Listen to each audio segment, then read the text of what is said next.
பாட்டி ஒண்ணு தொடங்கட்டுமா, அதிரடி கிளப்பட்டுமா, பஞ்சவண்ண நீ பச்சை கிளி, மாமாவுக்கு நீ பூச்சை கிளி, என் பாடல் கேட்கும் விருந்தாகலாம், என் பாடல் நோய் தீர்க்கும் மருந்தாகலாம், என் மென்மை மக்களுக்கு சாரி கேட்டுக்கிறேன். புதுமண தம்பதிகளுக்கு தங்கமயில் வழங்கும் கல்யாண பரிசு. ஒவ்வொரு 10 கிராம் தங்கத்திற்கும் 40 கிராம் வெள்ளி இலவசம். அந்த மாதிரி ஒரு பட்டம் திவினேஷ் கொடுப்பாங்களா அப்படின்னு ஆக்டிங்னா விஜய் சாரை வச்சுதான் அவனுக்கு இருக்கு. ஒரு படம் வந்தா ஒரு வாரத்துக்கு அவனா இருக்க மாட்டான். ஆனா விஜய் யூஸ் பண்ற அந்த நோக்கியா பழைய அந்த போனை வாங்கி கொடுன்னு ஒரே தொல்லை. அவனுக்கு பதில் பேசுறது எல்லாமே அர்ச்சனாக்காவா தான் இருப்பாங்க. டான்ஸ் ஆல்ரெடி வராது அவருக்கு. விகடன் சேனலை சப்ஸ்கிரைப் பண்றேங்க. உங்களோட லைஃப் மாறிடுச்சு, ஒரு ஹாப்பி பாட்டு, இதுக்கப்புறம் எங்க லைஃப் செம்மையா இருக்க போகுது அப்படின்ற மாதிரி ஒரு பாட்டு. பாட்டி ஒண்ணு தொடங்கட்டுமா, அதிரடி கிளப்பட்டுமா, ஷாம்பெயின் அத திறக்கட்டுமா, மத்த கையில் எடுக்கட்டுமா, GOATக்கு விசில் போடு, ஆட்டப்பெட்டிக்கு விசில் போடு, என் நம்பி என் நண்பா ஏ விசில் அடி என்னோடு. அம்மாடி, அவன் பேசும்போது ஒரு ஒரு நார்மலா, அந்த பாடும்போது அந்த ஒரு டோன்ல ஒரு இதுல இந்த மாதிரி ஈஸியா அவனுக்கு எஃபர்ட்லெஸ்ஸா வந்துடுது. பட் ஆனா இவன் ரொம்ப ரொம்ப கஷ்டப்பட்டு ரொம்ப உழைச்சி பாடின பாட்டு அப்படின்ற மாதிரி மெனக்கெட்டு இதுக்காக ரொம்ப ப்ராக்டிஸ் எடுத்து ரொம்ப கஷ்டப்பட்டு அவன் வந்து பாடின பாட்டு அப்படின்னு ஏதாவது இருக்கா? ஃபைனல் பாடின பாட்டு இசை கேட்டால் புவி அசைந்தாடும், அந்த பாட்டு கொஞ்சம் கஷ்டமா தான் இருந்துச்சு அவனுக்கு. ஏன்னா இவ்வளவு நாள் பாடின பாட்டுங்கள்ல விட அது ரொம்ப கொஞ்சம் கஷ்டமான பாட்டு தான். அது கொஞ்சம் கஷ்டப்பட்டான். அதுக்கு முன்னாடி வந்து 6 மனமே 6 அந்த பாட்டு வந்து ரொம்ப கஷ்டமான பாட்டு. நீ சொல்ற? சரி அவனே அதுதான் சொல்றேன், நீ சொல்லு. எது ரொம்ப ரொம்ப ரொம்ப கஷ்டப்பட்டு? இசை கேட்டால் தான் பாடலையா? என் பாடல் கேட்கும் விருந்தாகலாம், என் பாடல் நோய் தீர்க்கும் மருந்தாகலாம், இசை என்னிடம் உருவாகும், இசை என்னிடம் உருவாகும். அழகு, அவ்வளவு அழகா பாடின நீனு. நான் கேள்விப்பட்டா அவன் கானா பாட்டு கூட பாடுவான், இதுக்கு அப்படியே கான்ட்ராஸ்டா அப்படின்னுட்டு. இது எங்க இருந்து வந்துச்சு இந்த ஒரு கானா இன்ட்ரெஸ்ட்? அது வந்து ஆரம்பத்துல இருந்துச்சு, சிங்கிங் இன்ட்ரெஸ்ட் வந்துச்சு, லைட்டா கொஞ்சம் வந்துச்சு. அதுக்கப்புறம் இவன் பழைய பாட்டு எடுத்துட்டு வந்தோடனே பழைய பாட்டு நல்லா இருக்கு, இன்னும் அந்த இதுலயே கொடுத்துடலாமே அப்படின்னு சொல்லிட்டு பழைய பாட்டுல இருந்து ஸ்டார்ட் பண்ணிட்டாங்க. பஞ்சவண்ண நீ பச்சை கிளி, மாமாவுக்கு நீ பூச்சை கிளி, நான் தான் உனக்கு பாகுபலி, நம்ம ஒன்னா சேர்ந்தா இன்னைக்கு தீபாவளி. இந்த மாதிரி பாடல்கள்லாம் ஒரு பக்கம் இருந்ததுன்னா, MSV அவர்களோட பாடல் எல்லாமே வந்து வேற மாதிரி. அது வந்து இவனுக்குன்னே இருக்கிற ஒரு பாட்டு அப்படின்ற மாதிரி இருக்கு இல்லையா? அண்ட் எனக்கு தெரிஞ்சு ஃபைனல்ஸ் அப்பெல்லாம் வந்துட்டு ஒரு ரெக்கக்னிஷன், எப்படி சொல்றது, மெல்லிசை இளவரசன் அப்படின்னு சொல்லி கொடுக்கும்போது அந்த ஒரு தருணம் எப்படி இருந்தது? ஏன்னா அவர் போட்ட ஸ்படிகமாலை, அவர் போட்ட அவருடைய அந்த சால்வை அப்படின்னும் போது எப்படி இருந்துச்சு அந்த இடம்? இல்ல எதுவுமே எதிர்பார்க்காததுதான் எங்களுக்கு. அந்த மாதிரி ஒரு பட்டம் திவினேஷ் கொடுப்பாங்களா அப்படின்லாம். ஓகே, அவருடைய பாட்டுங்கள்லாம் பாடுனா ஓகே, வந்து விஷ் பண்றாங்க. அந்த படிகை மாலை அதெல்லாம் கொடுக்கும்போது ரொம்ப யாருக்கும் கிடைக்காது அந்த மாதிரிலாம். இது வரைக்கும் நான் பார்த்தது இல்லை, யாருக்குமே கிடைச்சி. ஒரு போட்டோஸ் ஒண்ணு கொடுத்தாங்க 3 பேர் சேர்ந்த மாதிரி, MSV ஐயா, கண்ணதாசன் ஐயா, TMS ஐயா, அதுல இவன் படுத்துட்டு இருக்கா மாதிரி. அது ஒரு போட்டோ வந்து ஜில கிஃப்ட் பண்ணாங்க எங்களுக்கு. அந்த போட்டோ எல்லாம் கொடுக்கும்போது இந்த மாதிரி எல்லாம் இதுவரை இந்த எந்த சீசனுமே நாங்க இந்த மாதிரி யாருக்குமே கொடுத்தது கிடையாது. அப்படின்னும் போது அந்த டைம் எங்களுக்கு ரொம்ப பெருமையா இருந்துச்சு. யாரும் இந்த மாதிரி வாங்கினது இல்லை, திவினேஷ் வாங்கியிருக்கும் போது அவ்வளவு ரொம்ப சந்தோஷப்பட்டோம். அந்த படிகை மலை யாருக்கும் கிடைக்காதது, இதெல்லாம் அவங்களோட ஆசீர்வாதம் நம்மளுக்கு கிடைச்சிருக்கு, திவினேஷ் கிடைச்சிருக்கும் போது ரொம்ப சந்தோஷப்பட்டோம் நாங்க. அப்ப அதுக்கப்புறம் வீட்டுக்கு வந்த பிறகு கூட ஒவ்வொரு ஷூட் அன்னைக்குமே அவன் வந்து சாமி கும்பிட்டுட்டு படிகை மலையை தொட்டு கும்பிட்டுட்டு அதுக்கப்புறம் அவன் கழுத்துல போட்டுட்டு தான் வருவான். அவரோட ஷால்ல அவரோட படிக்க மாலை அந்த சாமி படத்தை வச்சு அவன் கும்பிட்டுட்டு தான் போட்டுட்டே வருவான். ஒவ்வொரு ஷூட் அன்னைக்கு அதனால அவன் மறக்கவே மாட்டான். அப்படியே சப்போஸ் நம்ம மறந்தா கூட அந்த படிக்க மாலை இல்லையே நான் மறந்துட்டு ஒரு ஷூட்டு கூட வந்துருவேன். இவர் வர கொஞ்சம் லேட் ஆகும். போனை போட்டு எடுத்துட்டு வர சொல்லுவான். படிக்க மாலை நான் மறந்துட்டேம்மா, போடலான்னு வச்சிருந்தா மறந்துட்டேன், சாமி கும்பிட்டு வந்துட்டேன் அப்படியே. அப்போ அதை போட்டுதான் ஒவ்வொரு ஷூட் அன்னைக்குமே அவன் பாடவே ஆரம்பிப்பான். அண்ட் பேசும்போது கூட சொல்லியிருந்தீங்க ஜி உடைய சைட்ல இருந்து நிறைய சப்போர்ட் இருந்தது அப்படின்ட்டு. ஆன் ஸ்டேஜை நம்ம பார்க்கும்போது ஆங்கர் அர்ச்சனா இருக்கலாம், இல்லைன்னா நம்மளுடைய ஜட்ஜஸ் 3 பேரா இருக்கலாம். இவங்களுடைய சப்போர்ட் எப்படி இருந்துச்சு? ஏன்னா சங்கீதம் தெரியாம அவன் வந்து பாடணும் ஒரு பக்கம், இன்னொரு பக்கம் அவனுக்கு எமோஷனலாவும் ஒரு சப்போர்ட்டா இருக்கணும் ஆன் ஸ்டேஜ்லன்னும் போது ஆங்கர் அர்ச்சனா அப்படின்னும் போது அவங்களுடைய சப்போர்ட் எப்படி இருக்கு? அர்ச்சனாக்கா வந்து நல்லா திவ்னேஷ்க்கு ஒரு நல்ல சப்போர்ட்டிங் தான். திவ்னேஷ் வந்து ஸ்டேஜ்ல அவ்வளவா பேசவே மாட்டான். ஓகே தேங்க்யூ இது மட்டும் தான் அவன் சொல்லுவான். பெருசா எதுவுமே அவன் எடுத்துக்கவே மாட்டான். ஆனா அவனுக்கு பதில் பேசுறது எல்லாமே அர்ச்சனாக்காவா தான் இருப்பாங்க. அவனை பத்தி பேசுறது செய்யறது எக்ஸ்ட்ரா டைம் எடுத்து பேசுறது எல்லாமே நல்ல ஒரு சப்போர்ட் பண்ணாங்க அவங்க ஜட்ஜஸ். அவங்களும் அப்படிதான். அவங்களும் வந்து திவினேஷ் பழைய பாட்டு யாரும் அந்த மாதிரி எல்லாம் பாடினது கிடையாது. சார்லாம் சொல்ல போனா ஒவ்வொரு படமும் அவ அழுவாத நாளே கிடையாது. ஒவ்வொரு படமே அழுதுருவாரு அவரு. ஏன்னா இந்த வயசுல 10 வயசுல யார் இப்படி வந்து இது வரைக்கும் யாருமே பாடினது இல்லை. இந்த மாதிரி ஒரு 10 வயசுல அதுவும் எல்லாருமே பாடுறாங்க தான், எல்லாருமே பாடுறாங்க, எல்லாமே சூப்பரா பாடுறாங்க. அந்த அட்டாச்மெண்ட்னு ஒண்ணு இருக்கு இல்லையா, நம்ம மனசு உள்ள போயிட்டு அது கண்ணீரா வெளியே வருது இல்லையா, அது யாரும் கொடுக்க முடியாது. அது அவங்கிட்ட மட்டும்தான் இருக்கு அப்படின்ட்டு. ஸ்வேதா மேடம் எல்லாமே நல்ல ஒரு சப்போர்ட் தான்.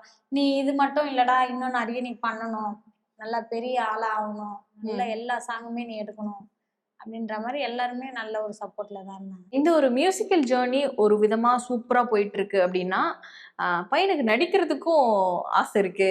விஜய் ரசிகரவரை விஜய் அண்ணாவோட நடிக்கணும் அப்படின்னு நிறைய இடத்துல வந்து சொல்றது நம்ம வந்து பார்க்க முடியுது. எந்த அளவுக்கு ஆக்டிங் மேல அவனுக்கு ஒரு ஈடுபாடு இருக்கு? ஆக்டிங்னா விஜய் சாரை வச்சுதான் அவனுக்கு இருக்கு. எப்படி சொல்றது, ஒரு படம் வந்தா ஒரு வாரத்துக்கு அவனா இருக்க மாட்டான், அவராதான் இருப்பான். அவர் என்னென்னலாம் பண்றாரோ செய்யறாரோ ஒரு வாரத்துக்கு நாங்க அதெல்லாம் பாத்துட்டு இருக்கணும். வீர முன்னாடி நின்றுட்டு அவன் என்னென்ன பண்ணானோ அதெல்லாம் நாங்க பாத்துட்டு இருக்கணும். அந்த படம் வந்து அது அடங்குற வரைக்கும் இவன் அப்படிதான் இருப்பான். ஜீவன் அந்த மாதிரி தான், அந்த கெட்டப்ல தான் அங்கேயே ஜி தமிழ் ஆபீஸ்ல என்னென்னலாம் பண்ணுவான் ஜீவன். நீங்க பாருங்க அந்த மாதிரிதான் பண்ணுவான். இப்ப அவன் மோடுக்கு போயிட்டு இருக்கான், ஜீவன் மோடுக்கு. அந்த மாதிரிதான் நிறைய பண்ணுவான். அதான் எந்த படம் வந்தாலுமே அதுல என்ன ஒரு கெட்டப் இருக்கோ அதே மாதிரி அவன் பண்ண ஆரம்பிச்சிருவான். வந்துட்டான் ஜீவன் வந்தாச்சோ இல்ல. ஆமா அந்த விஜய் யூஸ் பண்ற அந்த நோக்கியா மலை பழைய அந்த போனை வாங்கி கொடுன்னு ஒரே தொல்லை. பேண்ட் கேட்டா ஓகே வாங்கிட்டு வந்து கொடுத்தாச்சு. பேண்ட் ஓகே கிடைச்சிருச்சு, 2 பக்கம் இது வச்சு கிடைச்சிருச்சு. போனு வேணாடான்னா கேட்க மாட்டேன். எனக்கு அந்த போனு தான். டே அதெல்லாம் பழைய மாடல்ரா, வேணாடா எனக்கு அந்த போனு தான். பழைய பாட்டு பாருங்கல, அப்படிலாம் கிடையாது. அந்த போன் வேணும். 2 வாரமா ஒரே சண்டை தான். அத சொல்ற, ஒரு 5 ரூபாய் சிப்ஸ் பாக்கெட்டுக்கு நீ அம்மாவோட நிலைமை புரிஞ்சிருக்க. ஆனா விஜய் அண்ணான்னு வரும்போது உனக்கு அந்த போன் வந்து கண்டிப்பா வேணும் அப்படின்ட்டு.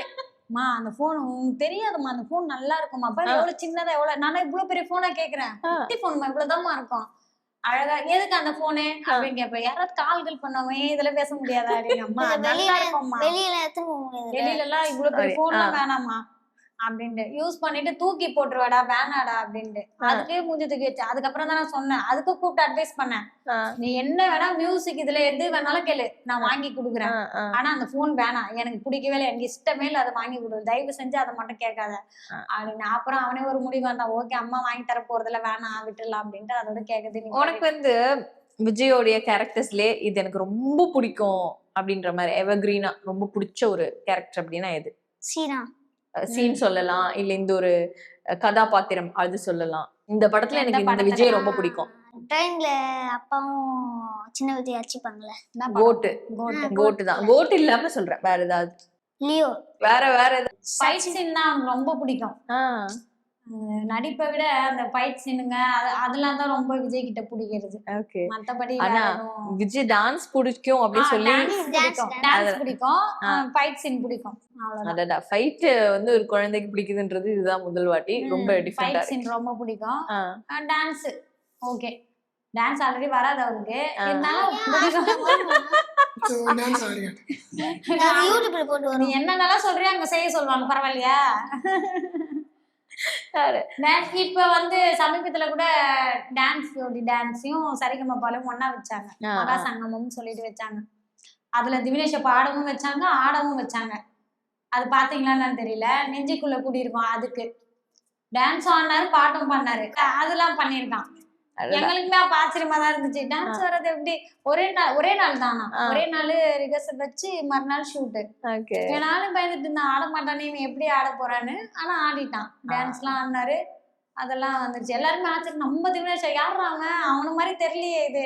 அவரும் ஒரு பழைய பாட்டு ஒண்ணு பாட சொல்லி இது திவினேஷ் தான் அப்படின்னு கண்டுபிடிக்கிறாங்க.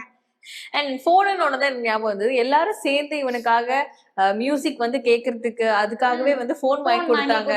அந்த போன் தான் இந்த போன். ஃபர்ஸ்ட் ரவுண்ட்லயே அவனுக்கு போன் தான், அது வந்து எதர்ச்சியா கேட்டதுதான். எல்லா பிள்ளைங்களுக்கும் என்ன பிடிக்கும் அப்படின்னு சொல்லிட்டு ஒரு கிஃப்ட் வாங்கி கொடுத்தாங்க. அப்ப இவரு தைரியமா போன் இல்ல, எங்க அம்மா போன் எனக்கு கொடுக்கவே மாட்டாங்க, நான் பாட்டு கேட்கறதுக்குலாம் ரொம்ப கஷ்டமா இருக்கு அப்படின்னு சொல்லிட்டு இவங்க தனியா தான் கூப்பிட்டு பசங்களை எல்லாருமே கூப்பிட்டு கேட்டாங்க, பேரண்ட்ஸ் கிட்ட கேட்கல.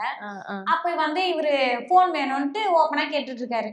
கேட்டு அதுக்கப்புறம் என்கிட்ட வந்து சொன்னா, அம்மா ஏதாவது வேணுமான்னு கேட்டாங்க, நான் போன் வேணும்னு கேட்டேம்மா அப்படின்னு. டேய் எவ்வளவு பெரிய போன் வேணும்னு எப்படா கேட்பேன், போன் நட ₹1 ₹2 வாங்கி கொடுக்கறதுக்கு இவ்வளவு பெரிய இது கேட்டிருக்கேன். நான் அப்படியாம்மா, நான் தெரியாம கேட்டேம்மா, சரி அடுத்த தடவை கேட்டா அதெல்லாம் வேணாம் நான் சொல்லிடுறேம்மான்னு சொல்லிட்டான். அதை எதிர்த்து அவன் கேட்டுட்டு இருக்கான். ஆனா அப்படியும் அவங்க வாங்கி தர மாட்டாங்கன்னு தான் நான் நினைச்சேன்.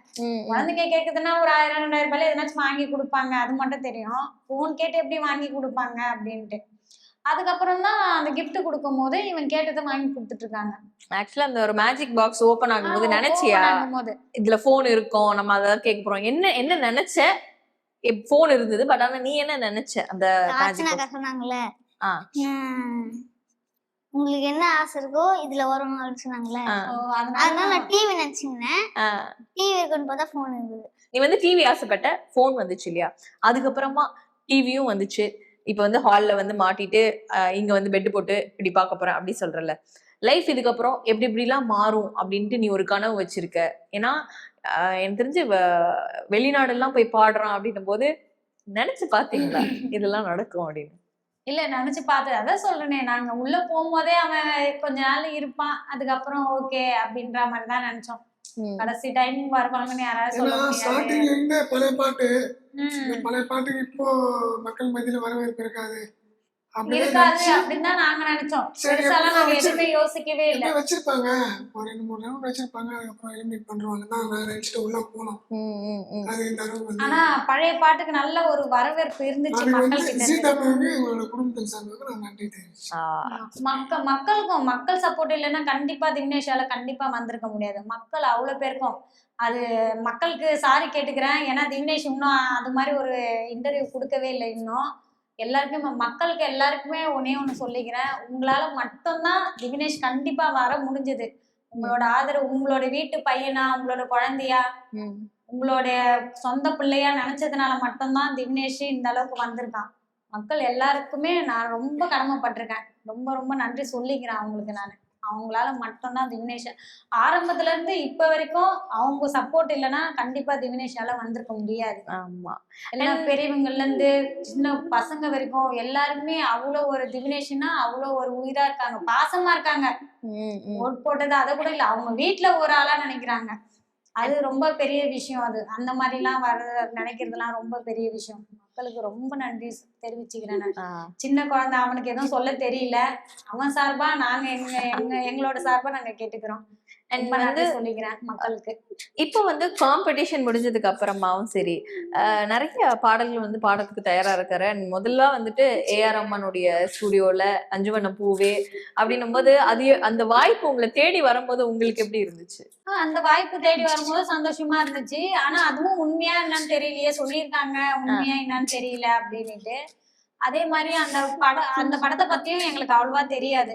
ஓகே, AR ரஹ்மான் சாரோட இதுல கோரஸ் கொடுக்க போறான், அது என்ன படம் என்னன்றதுலாம் எங்களுக்கு தெரியாது. கூப்பிடுவாங்க, திவினேஷ் போவான், போயிட்டு உள்ள கோரஸ் எல்லாம் பாடி முடிச்சோடனே வெளியே அமைச்சிருவாங்க.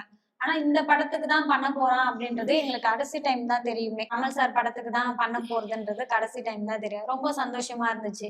அன்னைக்கு கூட அந்த ஆடியோ லான்ச் வச்சிருந்தாங்க. அன்னைக்கு கூட நாங்க கொஞ்சம் வெளியே போக வேண்டியது இருந்துச்சு. அப்ப வந்து சொல்லிட்டேன் நாங்க இந்த மாதிரி கோவிலுக்கு போக வேண்டியது இருக்குன்ட்டு. அதுக்கப்புறம் அது எவ்வளவு பெரிய ஸ்டேஜ் நம்மளுக்கு கிடைக்கிறது, அங்க போய் பண்றதெல்லாம் ரொம்ப பெரிய ஸ்டேஜ். அது நம்ம அந்த வாய்ப்பை மிஸ் பண்ண கூடாது அப்படின்றதுக்காக கோயிலுக்கு போறதை கூட கேன்சல் பண்ணிட்டு நாங்க அந்த ஆடியோ லான்ச்சுக்கு போனோம். அன்னைக்கு போயிட்டு அவன் அந்த ஸ்டேஜ்ல எல்லாரும் முன்னாடியும் அவன் அங்க பாடும்போது ரொம்ப பெருமையா இருந்துச்சு எங்களுக்கு. எல்லாம் கமல் சார் எல்லாருமே ஃப்ரண்ட்ல உட்காந்துருக்கும் போது அவங்க முன்னாடி எல்லாம் திவினேஷ் அங்க போய் பாடும் போதெல்லாம் அது நம்மளுக்கு பெரிய வரம் தான் நான் நினைக்கிறேன். ரொம்ப சந்தோஷமா இருந்துச்சு. அந்த இடத்துல நாங்க உட்காந்து பார்க்கும்போது ரொம்ப சந்தோஷமா இருந்துச்சு.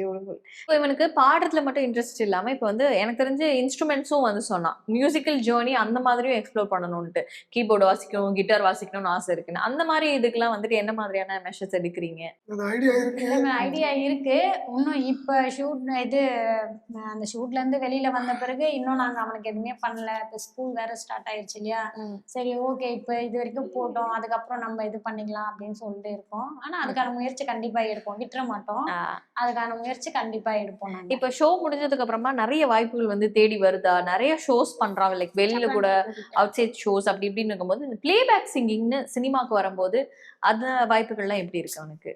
இல்ல இது வரைக்கும் நம்ம தம்பிக்கு எதுவும் வாய்ப்பு வரல.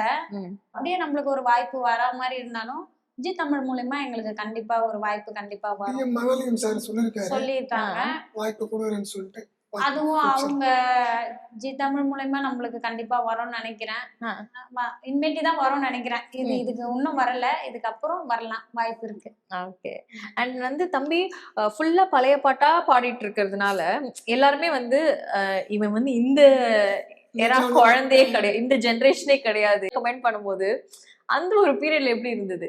ஏன்னா பெரிய பெரிய ஸ்டார்ஸ்லாம் வந்து அவனோட பாட்டுக்கு அவனுடைய குரலுக்கு சங்கீதத்துக்குலாம் வந்து கமெண்ட் பண்ணும்போது அந்த தருணம் எப்படி இருந்துச்சு? இல்ல அப்போ அவரு சொல்லும் போதும் எங்களுக்கு நாங்க அங்க உட்காந்துட்டு சிரிச்சோம். நாங்க எப்படின்னா நான் இந்த காலத்துல நடிச்சிட்டு இருக்கேன்டா, நீங்க அப்பத்துல இருந்து அந்த பாட்டை எடுத்துட்டு வரீங்க, என்ன தெரியுமா அப்படின்னு கேட்கும் போது நாங்க எல்லாருமே சிரிச்சுட்டு தான் இருந்தோம். அப்ப என்னன்னா திவினேஷ் பழைய பாட்டுல இருந்து அவன் வர்றதுனாலதான் அந்த கேள்வி அவர் கேக்குறாரு, என்ன தெரியுதாடா உனக்கு அப்படின்னு சொல்லும் போது அங்க நாங்க பார்த்து சிரிச்ச சந்தோஷப்பட்டோம். ஓகே அவர் கேக்குறாரு, அவன் என்ன பதில் சொல்ல போறான் அப்படின்னு சொல்லிட்டு. ஓகே என்ன தெரியுமா அப்படின்னு அவர் கேட்டது. அதுக்கப்புறம் தெரியும் சார், புதுசா ஏதாவது என் படத்தை ஏதாவது பாத்திருக்கியா அப்படின்னு சொல்லிட்டு அவரு திவினேஷ் கிண்டல் பண்ணி பேசும்போது கூட அவன் சொல்லுவான் சீமராஜா படம் பாத்திருக்கேன் சார் அப்படின்னு சொல்லிட்டு. பழைய பாடல்லாம் அவங்க எவ்வளவு ரீச் ஆயிருக்கு, எவ்வளவு பிடிச்சிருக்கு எல்லாருக்குமே, அதை வச்சு அவர் கேக்குறாரு. சந்தோஷமா இருந்துச்சு எங்களுக்கு. ஸ்கூல் சப்போர்ட் எப்படி இருந்தது? ஸ்டார்ட் பண்ணி ஒரு 3 பாட்டு தான் பாடிருக்கோம்னு நினைக்கிறேன். அப்புறம் இங்க கேஆர்எம்ல இருந்து அட்மிஷனுக்காக வந்திருந்தாங்க. அப்ப எங்களுக்கு தெரியாது, அதுவும் சர்ப்ரைஸா தான் ஜி தமிழ் மூலமா அவங்க கால் பண்ணி இந்த மாதிரி திவினேஷ்க்கு நாங்க ஃப்ரீ அட்மிஷன் கொடுக்குறோம் 6th இருந்து 12th வரைக்கும் அப்படின்னு சொல்லிட்டு வந்திருந்தாங்க. அதுமே எங்களுக்கு சர்ப்ரைஸா தான் இருந்தது. அது முன்னாடிலாம் எங்களுக்கு சொல்லல எதுவுமே. அதுக்கப்புறம் நாங்க எங்க இருக்கோம் அப்படின்னு தெரிஞ்சுக்கிட்டு தான் அவங்க வந்திருக்காங்க. ஏன்னா ஸ்கூல் எங்க வேணாலும் கொடுக்க முடியாது இல்லையா, அவங்க எந்த ஏரியால இருக்காங்க அப்படின்னு பார்த்துட்டு அதுக்கப்புறம் பெரம்பூர்ல இருந்து தான் வந்திருக்காங்க அப்படின்னு சொல்லிட்டு. வந்த உடனே அவங்க கேட்டாங்க, கேட்டுட்டு உங்களுக்கு ஓகே உங்களுக்கு விருப்பமா அப்படின்னு சொல்லிட்டு கேட்டாங்க. பேரண்ட்ஸ் தான் எங்களை கேட்டாங்க. ஓகே நம்ம வந்து படிப்பு தான் மெயின், காசு பணம்னா கூட இன்னைக்கு இல்லைனாலும் நாளைக்கு சம்பாரிச்சிடலாம், படிப்பு போயிடுச்சுன்னா வராது. அதை ஒருத்தவங்க ஃப்ரீயா கொடுக்குறாங்க அப்படின்னும் போது அவங்களுக்கு எவ்வளவு பெரிய மனசு இருக்கணும். உண்மையாலுமே அந்த ஸ்கூலோட பெரியவருக்கு நான் ரொம்ப நன்றி சொல்லிக்கிறேன். திவினேஷுக்காக அவங்க ஸ்கூல்ல இருந்து அமைச்சு அவனுக்கு ஃப்ரீ அட்மிஷன் கொடுக்கணும், அவனுக்கு எதனாச்சும் ஒண்ணு பண்ணணும் நம்ம அப்படின்னு சொல்லிட்டு தான் அவங்க வந்து ஃப்ரீயா அட்மிஷன் போட்டு ஸ்கூல்லயும் நாங்க சேர்த்துட்டோம். ஸ்கூலுக்கும் போயிட்டு தான் இருக்கான். அவங்களுக்கு ரொம்ப நன்றி சொல்லணும். நாங்க படிப்பு யாராலையும் கொடுக்க முடியாது, அது அன்னைக்கு தேடி திவினேஷை தேடி அவங்க எடுத்துட்டு வந்து கொடுத்தாங்க. ரொம்ப சந்தோஷமா இருக்குது. அந்த ஸ்கூலுக்கே ரொம்ப நன்றி சொல்லிக்கிறேன். அந்த ஸ்கூலோட பெரியவருக்கு ரொம்ப நன்றி சொல்லிக்கிறேன். ஏன்னா அவர் சொல்லிதான் அவங்க எல்லாருமே வந்தாங்க, வந்து ஃப்ரீ அட்மிஷன் கொடுத்துட்டு போனாங்க. ஸ்கூலுக்கும் போயிட்டான், இப்ப அங்கதான் படிக்கிறான். இப்போ இவனோட குரலுக்குன்னு ஒரு எப்படி சொல்றது ஃபேன் ஃபாலோவிங் எல்லாம் இருக்கு இல்லையா, இது வந்து அவன் வின் பண்ணதுக்கு அப்புறமாவும் இப்போ வந்து சரிகமப்பா சீனியர்ஸ்க்கு அந்த மெகா ஆடிஷன் பிளைண்ட் ஃபோல்ட் பத்தி நடந்துட்டு இருந்தது. அதுல வந்து இவன் வந்து பாடி அது ஒரு சர்ப்ரைஸ், அது ஒரு இடம் அப்படின்னும் போது எல்லாரும் மறுபடியும் அழுது அது ஏன்னா வின் பண்ணிட்டான், அவன் டைட்டில் வின் பண்ணிட்டான். இருந்தாலும் அந்த ஒரு எமோஷன், அந்த ஒரு ஃபீல் மறுபடியும் அந்த ஒரு ரீலிவ் பண்ற ஒரு மொமெண்ட் இருந்ததுல, அது எப்படி இருந்துச்சு? இல்ல அவன் டைட்டில் வின் பண்ணிட்ட பிறகு கூட மக்கள் வந்து எதிர்பார்க்கறது திவினேஷ் சீசன் 5லயும் வந்து பாட முடியுமா அப்படின்ற ஒரு கமெண்ட் தான் அதிகமா வந்துட்டு இருந்துச்சு. திவினேஷுக்கு வாய்ப்பு கொடுங்க, சீசன் 5லயும் வந்து பாடணும் அப்படின்னு சொல்லிட்டு தான் நிறைய பேர் கொடுத்துருந்தாங்க. இப்ப சீசன் 5ல வந்து சீனியருக்கு மெகா ஆடிஷன் வைக்கும் போது திடீர்னு தான் கால் பண்ணி கூப்பிட்டாங்க திவினேஷை. அதாவது சொல்லலை எங்களுக்கு முன்னாடியே, திடீர்னு கொஞ்சம் திவினேஷ் வந்துட்டு போக முடியுமா அப்படின்னு தான் கேட்டாங்க. அதுக்கப்புறம் திவினேஷை கூட்டிட்டு போனோம். திவினேஷை கூட்டிட்டு போனோடனே யாருக்குமே திவினேஷை காட்டவே இல்லை, ஜட்ஜஸ்க்கும் யாருக்குமே காட்டல. அர்ச்சனாக்கா கூட தெரியாது திவினேஷ் போனது. அதுக்கப்புறம் தான் திவினேஷ் வந்திருக்கிற விஷயம் அப்ப கூட ஜட்ஜஸ்ங்களுக்கு யாருக்குமே தெரியாது, அர்ச்சனாக்காக்கு மட்டும் தெரியும். ஏன்னா அவங்க தானே திவினேஷை ஸ்டேஜில் ஏற்றும் போது அவங்க தான் இருந்தாங்க. அப்ப மட்டும் எல்லாம் கண்ணை கட்டிட்டு இருக்கவும் ஓகே சீனியர் இவ்வளவு நாள் சீனியர் பாடிட்டு இருந்தாங்க, வாய்ஸ் தெரியும் இல்லையா, சீனியருக்கும் ஜூனியருக்கும் வாய்ஸ், அதாவது திவினேஷ் வாய்ஸ் மறக்கவே மாட்டாங்க அவங்க. அதனால சீனியர் பாடிட்டு இருக்கும் போதெல்லாம் ஒரு இதுவா இருக்கும். இதுல வந்து ஜூனியர் திவினேஷ் பாடும் போது அந்த ஒரு மூமெண்ட் எப்படி இருக்கும் அவங்களுக்கு, அப்படியே சர்ப்ரைஸா அவங்க பாக்குறப்போ எப்படி இருக்கும் அப்படின்ற மாதிரிதான் போன தடவை பண்ணாங்க. அதுக்கப்புறம் கண்ணெல்லாம் கட்டிட்ட பிறகு திவினேஷ் ஸ்டேஜுக்கு வந்த பிறகு ஒரே ஒரு அந்த வாய்ஸ் ஃபர்ஸ்ட் இது பாடும் போதே எல்லாத்தையும் கழட்டிட்டாங்க, திவினேஷ் வந்துட்டான் அப்படின்ட்டு ரொம்ப சந்தோஷப்பட்டாங்க. திவினேஷ் இப்போ இதுல வந்து இது பண்ணதுக்கு ரொம்ப சந்தோஷம், ஸ்பெஷல் பர்ஃபார்மன்ஸா வந்ததுக்கு ரொம்ப சந்தோஷம் அப்படின்ட்டு அந்த பாட்டுக்குமே ஸ்வேதா மேம் சீனி சார்லாம் அழுதுட்டாங்க. அதுதான் அவர் சொல்றதுதான், எல்லாருமே பாடலாம் செய்யலாம், ஓகே பெரிய சிங்கர்னு நம்ம சொல்லிக்கலாம், ஆனா ஒருத்தன் கண்ணுல இருந்து தண்ணி வர வைக்கிறது அந்த மாதிரி ஒரு ஆர்டிஸ்ட் கிடைக்கவே கிடைக்காது, அது இவங்கிட்டதான் இருக்கு அப்படின்னு சொல்லிட்டு அவரு அழுதுட்டே சொன்னாரு. அப்புறம் டிஆர் சார் வந்திருந்தாரு அன்னைக்கு, அவரு அதான் சொன்னாரு, எல்லா மேடையிலயும் நான் வந்து நிறைய பேசுவேன், இந்த மேடையில நான் வாயடைச்சு நின்ட்டேன் இவன் பாடும் போது, அவ்வளவு இதுவா பாடிட்டு இருக்கான், 1000 உரம் தான் இவன் கண்டிப்பா அப்படின்னு சொல்லிட்டு அவர் சொன்னாரு. ரொம்ப சந்தோஷப்பட்டாங்க. அப்புறம் பிரகாஷ் சார் அவரு சொன்னாரு, அவரு வந்து மெடல் எல்லாம் பதுக்கி வச்சிருந்தாரு கோர்ட்டுக்குள்ள, இதெல்லாம் நடக்கிற காரியம் இல்லைதான், இருந்தாலும் ஓகே சீசன் 5க்கும் வந்து எங்களுக்கு வெல்கம் பண்ணிட்டு போங்க, ஆசீர்வாதம் கொடுத்துட்டு போங்கன்னு சொல்லிட்டு அந்த மெடலை இவனுக்கு போட்டு விட்டாரு. அதெல்லாம் பார்க்கும்போது ரொம்ப சந்தோஷமா இருந்துச்சு. மக்களுடைய எதிர்பார்ப்பு தான் அதெல்லாம். மக்கள் திவினேஷ் மறுபடியும் வந்து பாடினா வேணான்னு சொல்ற கிடையவே கிடையாது, ஓகே அவன் வந்து பாடினா ஓகேன்ற மாதிரிதான் இருக்காங்க. இன்ன வரைக்கும் எல்லாருடைய ப்ரொமோலயும் திவினேஷ் பேர் போட்டுக்கிட்டே தான் இருப்பாங்க, திவினேஷை மறந்துடாதீங்க, திவினேஷ் அப்பப்போ கூப்பிட்டாது பாட வைங்க அப்படின்ற மாதிரிதான் இன்ன வரைக்கும் போட்டுட்டு இருக்காங்க.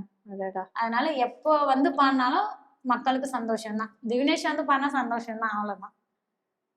அது ஒரு வரவேற்பு இருக்கு மக்களுக்கு. கண்டிப்பா வந்து திவினேஷோடைய இந்த ஒரு மியூசிக்கல் ஜேர்னி இன்னும் நிறைய பரிமாணங்கள் எடுத்து நிறைய அவன் எக்ஸ்ப்ளோர் பண்ணி இன்னும் அவனோட குரல்ல வந்துட்டு மக்களுக்கு நிறைய விஷயங்கள் வந்து அவன் பண்ணணும். அண்ட் அதே சமயம் ஈக்குவலி நல்லா படிக்கணும்டா, படிப்பு ரொம்ப முக்கியம். அண்ட் இது வந்து அவன் அழகா பண்ணிட்டு இன்னும் நிறைய விஷயங்கள் உங்களுக்காகவும் சரி உங்க ஃபேமிலிக்காகவும் சரி அவனுக்காகவும் சரி எல்லாமே பண்ணி அவன் வந்து வாழ்க்கையில சிறப்பா வரணும்னு சொல்லிட்டு எங்களுடைய டீம் சார்பா நான் வாழ்த்துக்கிறேன். விகடன் சேனலை சப்ஸ்கிரைப் பண்றேங்க. சலுகை விலையில் சர்வலட்சணம் நிறைந்த சுபமுகூர்த்த கலெக்ஷன்கள் ஜூன் 30ஆம் தேதி வரை தங்கமயில் வழங்கும் கல்யாண பரிசு. நீங்கள் வாங்கும் ஒவ்வொரு 10 கிராம் தங்கத்திற்கும் 40 கிராம் வெள்ளி இலவசம்.